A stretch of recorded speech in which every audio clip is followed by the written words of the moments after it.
La ley de los semejantes. Por Adolf Blipe. Leído ante la Sociedad Médica Homeopática de Filadelfia, diciembre 13 de 1877. The Organon Journal, Vol. 1 abril 1878. Una ley natural es un orden establecido del universo. En las leyes de la naturaleza, en sentido estricto, no hay mandamiento ni precepto, ni la posibilidad de infracción. Son en efecto, hechos generalizados, causas y efectos, algunos de los cuales son conocidos por todos, algunos solo por pocos. Muchos sin duda, aún no se han descubierto, pero todos ellos están indisolublemente conectados uno a uno. Tomemos la ley de la gravedad por ejemplo, que ni manda ni prohíbe, sino que simplemente anuncia el hecho de la atracción de la Tierra, y las consecuencias que ello implica. Como médicos es nuestro deber perseguir un estudio inteligente de las leyes de la naturaleza, es decir, de la inexorable sucesión de causas y efectos, porque en ellas podemos encontrar reglas razonables y sabias para la práctica. Las leyes de la naturaleza llevarán con ellas el peso de la autoridad, y ejercerán una poderosa influencia sobre nuestra práctica cuando hemos estudiado su origen, y las hemos encontrado ser construidas sobre nada menos firme que la roca de la ley natural, para derrocar lo que para todas las tormentas de la pasión humana y las fuerzas unidas de la actividad humana es imposible. Es nuestro objetivo ahora el mostrar que la ley de los semejantes es una ley de la naturaleza, y que esta ley ha sido aplicada por el fundador de nuestro arte de curar como la guía en la práctica sin ninguna posibilidad de infracción. La ley de los semejantes es una ley de la naturaleza. El conocimiento de su existencia viene a nosotros sin tener que recurrir a un razonamiento abstracto profundo. Nos encontramos con esta ley solamente en las experiencias y observaciones de cada día.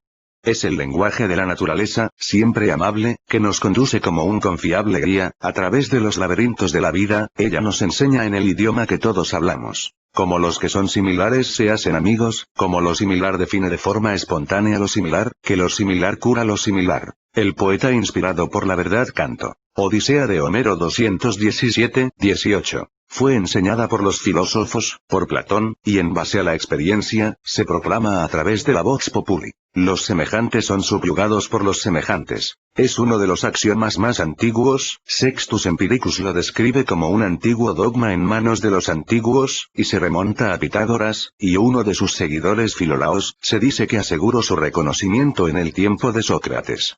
Anaximandro de Mileto, explica la creación y la traza a una amalgama de sustancias heterogéneas, a una separación de los similares de los disímiles, y la creación de las cosas existentes es el resultado de una combinación recíproca de objetos relacionados de forma natural, ya que el parecido es atraído por y se mueve hacia el semejante, y se esfuerza por lograr una unión. Demócrito de Abdera dijo: el similar solo afecta al similar, y sufre con los similares, e incluso cosas disímiles, en caso de afectar a otros deben tener una similitud entre ellas. Porque el pasivo y operativo son en realidad de la misma naturaleza. Empédocles de Agrigento dice: en la misma proporción que los disimilares huyen entre sí o se repelen entre sí, los similares se buscan unos a otros, y son atraídos uno al otro. Aristóteles nos dice: si los similares afectan a los similares, percibimos finalmente a través de esta acción recíproca un cese, una aniquilación de las cualidades originales y generaciones de una condición diferente, que realmente constituyen la contrariedad de la condición preexistente. El vino disminuye el calor corporal, a través de su propio calor inherente. Y como el fuego más potente extingue el fuego menos potente, por lo que el vino domina y aniquila el calor más activo del cuerpo. Y así se explica que los borrachos encuentran su muerte por la abstracción del calor corporal natural. Parafraseando esta condición refrigeración. La historia enseña, que la ley de los semejantes ha guiado al médico atento, desde el comienzo mismo de la historia médica. Algunos tenían un presentimiento confuso, otros un conocimiento claro de su existencia. La historia demuestra que la aplicación actual de los principios homeopáticos cuenta con los mismos días que la medicina misma. Una corazonada del principio, existió antes de que luz se derramara sobre las misteriosas curaciones. Los antiguos griegos creyeron agotar su concepción de ello con la palabra simpatía, y el poder como antídoto de la actuación similar era de tan alta estima, que Plinio, asombrado con los resultados, exclamó: quienquiera que crea que este descubrimiento fue accidentalmente hecho por los hombres, concibe la benevolencia de los dioses de una forma ingrata. La primera aplicación práctica de la ley de los semejantes fue hecha por el padre de la medicina Hipócrates. Antes de proceder a ilustrar que esta afirmación de que Hipócrates fue guiado por la ley de los contrarios es errónea, y es erróneo atribuirle a él, el establecimiento de la cita contraria contrariis oponenda. La escuela alopática cita el aforismo 22 del libro segundo, con el fin de establecer el hecho de que él estaba defendiendo la ley de los contrarios. Este aforismo dice así: la enfermedad que surge de la saciedad se cura por la evacuación, y la que surge de la evacuación por la saciedad. Así los opuestos son contraproducentes de los otros. Si tenemos en cuenta que este gran terapeuta siempre consideró como su más alta pretensión escuchar las leyes de la naturaleza, y guiarse por ellas en la acción, se hace evidente que él de ninguna manera asocia con este aforismo ningún medio terapéutico. Él no dice por qué medios el terapeuta debe curar ya sea una enfermedad que resulte por la saciedad o por la evacuación, todo lo que dice es que la evacuación se presentara y curara cuando la enfermedad se origine por la saciedad, y que la saciedad tomara lugar y curara cuando la enfermedad se haya originado por la evacuación. Él afirma las causas finales internas subjetivas del proceso de curación. Él no cita por qué medios estos efectos curativos de la naturaleza deben o pueden producirse. Algunas de estas observaciones y declaraciones de su experiencia muestran muy claramente que sus terapias se basaban en la ley de los semejantes. Aforismo 46 del segundo libro dice: dos sensaciones dolorosas que llegan al mismo tiempo, aunque no en el mismo lugar, la mayor oscurece a la menor. Esto está en armonía con el parágrafo 22 del Organon.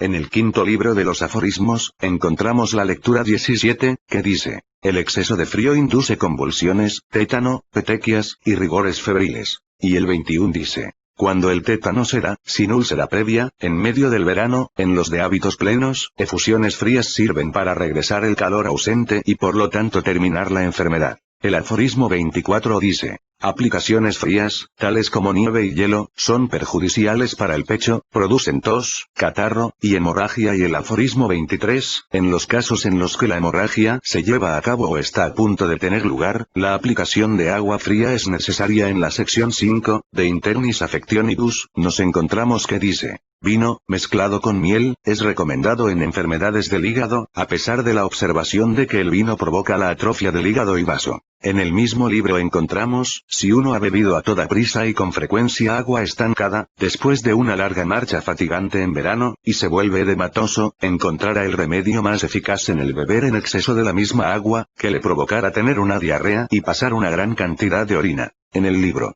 de Morbo Sacro Epilepsia, encontramos este axioma: las enfermedades son generalmente curadas por aquello que las ha causado. Una explicación más detallada de este axioma se da en el libro de Losis in Nomine, donde dice: los similares causan y curan enfermedades. Lo que causa estranguria, tos, diarrea y vómitos, es también capaz de curar estos males. Estas citas pueden multiplicarse, para mostrar que el padre de la medicina, que escuchaba con tanto cuidado las leyes de la naturaleza, y que consideraba a la experiencia como el más alto tribunal, en realidad fue guiado por la ley de los semejantes y por ninguna otra ley. El principio fundamental de la escuela promovida por Galeno, que rige desde hace más de 1500 años todas las escuelas de medicina, fue contraria escurentur, y se convirtió como fue un evidente axioma. Este axioma jamás podrá ser una verdadera guía en la terapéutica. Como a todo pensador, debe ser evidente que no puede aplicarse en medicina. ¿Qué son los contrarios?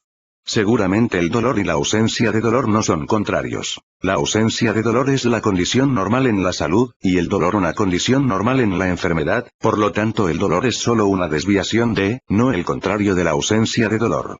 Lo mismo puede decirse de casi todas las enfermedades internas, tales como inflamaciones, fiebres, irritaciones, trastornos funcionales, de órganos y tejidos. Seguramente no tenemos ningún contrario a estas peligrosas condiciones. Esta ley de curación solo puede aplicarse a síntomas únicos separados del complejo de manifestaciones de trastornos funcionales. Por ejemplo, el calor contra el frío, y escalofríos, cosas frías contra calientes, purgantes contra el estreñimiento, y astringentes contra la diarrea.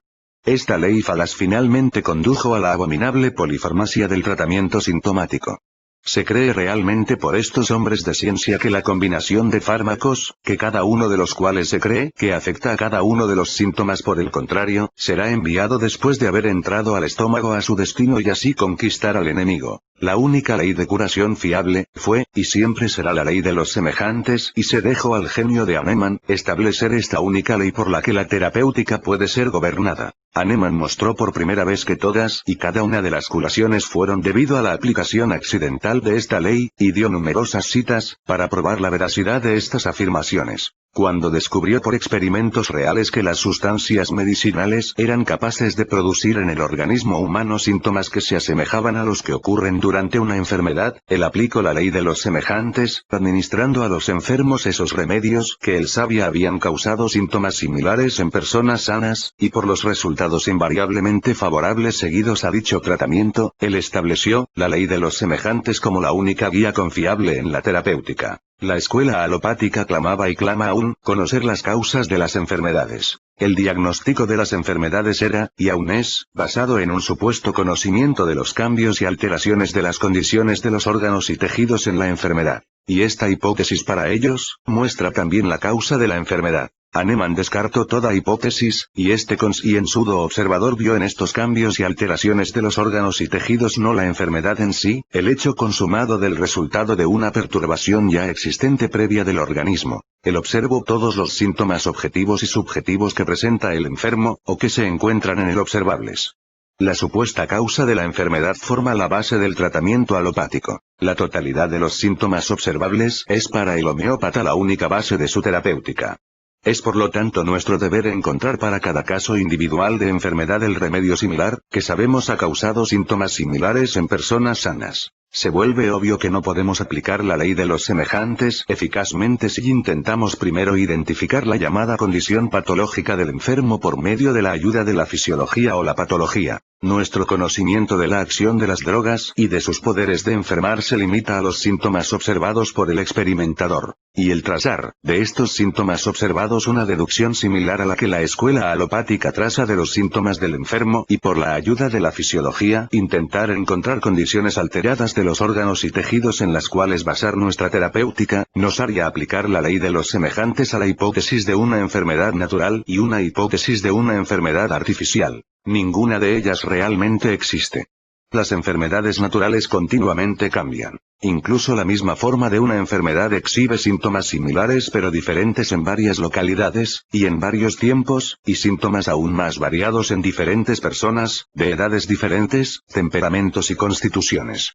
Si intentáramos aplicar la ley de los semejantes a las enfermedades como las encontramos clasificadas, de cierta forma, en la patología moderna, tendríamos por inferencia, que aceptar la patología como nuestra base para la terapéutica. Si entonces, las llamadas enfermedades, incluso derivadas de la misma presuntiva causa, o apareciendo en la forma de una epidemia, siempre muestran diferentes síntomas en diferentes personas constituidas, su individualidad rige la diferencia de los síntomas, nunca podremos encontrar el similar si presumimos ser capaces de encontrar el verdadero remedio similar bajo las experimentaciones de las drogas por nosotros también clasificadas de manera que correspondan con las hipótesis patológicas. La ley de los semejantes por lo tanto solo puede aplicarse mediante la aceptación de la totalidad de los síntomas observables como la única manifestación de la enfermedad revelada a nosotros y comprensible. Debemos por necesidad abandonar toda hipótesis, y aplicar la ley de los semejantes al caso de enfermedad por medio del verdadero y único conocimiento que tenemos de ello, lo que son los síntomas perceptibles. La ley de los semejantes es aplicable a todo caso y dolencia no quirúrgica.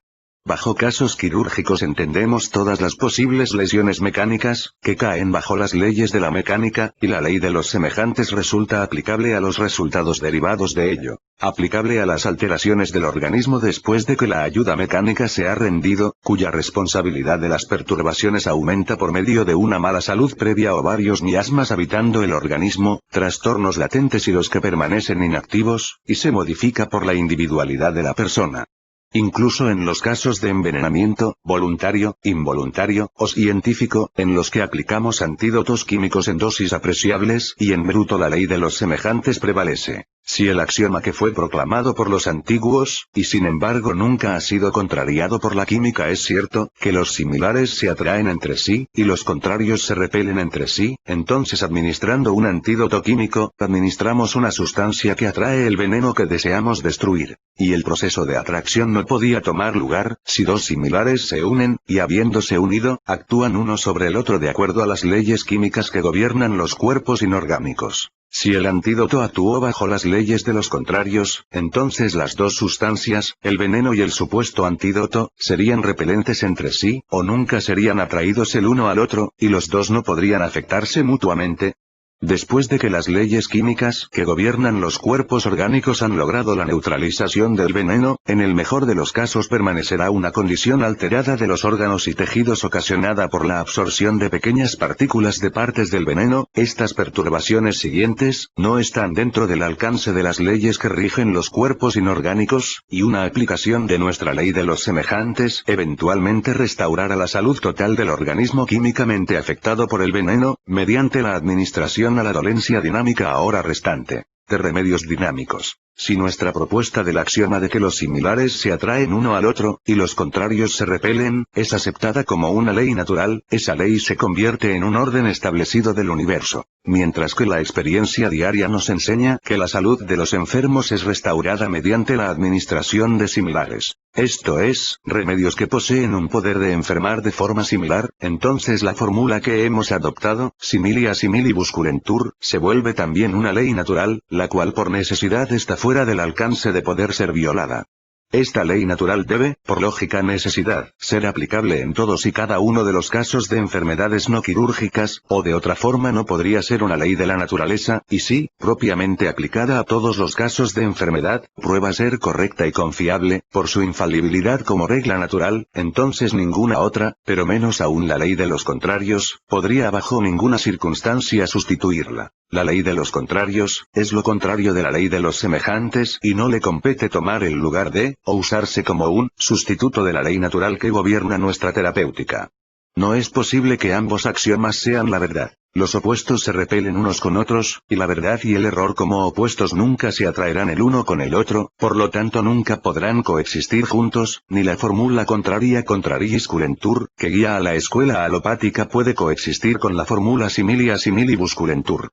Habrá y por siempre existirá atracción entre los similares, y repulsión de los opuestos, y las dos escuelas médicas siendo opuestas, esa repulsión, que es también una ley natural que gobierna los opuestos, siempre existirá, y ejercerá sus legítimos resultados. Hasta el tiempo en que las escuelas médicas regresen de nuevo a la simple búsqueda seguida por Hipócrates y Anemán, la de escuchar atentamente a la naturaleza, y aceptar como deber el ser guiados por sus seguras enseñanzas. Entonces y no hasta entonces, cesaremos de oír proposiciones para amalgamar, para intentar forzar a la verdad y al error a que armoniosamente coexistan juntos. Entonces y no hasta entonces, el mundo médico aceptará la ley de los semejantes como la única guía en la terapéutica, y aprenderá a sanar enfermos de acuerdo a la infalible ley natural. Y esa ley es la ley de los semejantes. Es nuestra ley.